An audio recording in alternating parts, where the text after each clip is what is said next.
ప్రాజెక్టులకు వరద కొనసాగుతోంది. నదీ పరివాహక ప్రాంతాలతో పాటు ఎగువ ప్రాంతాల్లో వర్షాలు కురుస్తుండటంతో వరద పోటెత్తుతోంది. శ్రీశైలం జలాశయానికి భారీగా వరద వస్తుండటంతో అధికారులు 3 గేట్లను ఎత్తి నీటిని దిగువకు వదులుతున్నారు. శ్రీశైలం జలాశయం నుంచి ప్రస్తుతం 79,269 క్యూసెక్ల వరద సాగర్ వైపు వెళ్తోంది. జూరాల, సుంకేసుల నుంచి ప్రాజెక్టుకు 1,18,410 క్యూసెక్ల వరద వస్తోంది. డ్యాం పూర్తిస్థాయి నీటి మట్టం 885 అడుగులు కాగా ప్రస్తుతం 881.4 అడుగుల మేర నీరు ఉంది. పూర్తిస్థాయి నీటి నిల్వ సామర్థ్యం 215.8 టీఎంసీలు కాగా ప్రస్తుతం 195.6 టీఎంసీల నీరు నిల్వ ఉంది. శ్రీశైలం కుడి ఎడమ గట్టుల్లో విద్యుత్ ఉత్పత్తి కొనసాగుతోంది. 2 జల విద్యుత్ ఉత్పత్తి కేంద్రాల ద్వారా 65,807 క్యూసెక్ల వరద కిందికి వెళ్తోంది. ఇదిలా ఉండగా నల్గొండ జిల్లాలోని నాగార్జున సాగర్కు సైతం వరద వచ్చి చేరుతోంది. దీంతో అధికారులు 22 గేట్లను 5 అడుగుల మేర ఎత్తి నీటిని విడుదల చేస్తున్నారు.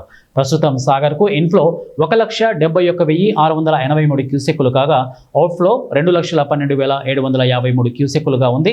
సాగర్ పూర్తిస్థాయి నీటి మట్టం 590 అడుగులు కాగా సాగర్ ప్రస్తుత నీటి మట్టం 587 అడుగులు. పూర్తిస్థాయి నీటి నిల్వ సామర్థ్యం 312.04 టీఎంసీలు కాగా ప్రస్తుతం 305.50 టీఎంసీల నీరు నిల్వ ఉంది.